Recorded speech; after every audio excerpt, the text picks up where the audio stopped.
दूर दूर को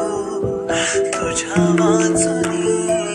उदास हे ऋतू कळेल केव्हा तुलाही व्यथा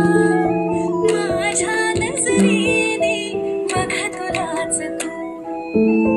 दोन किनारे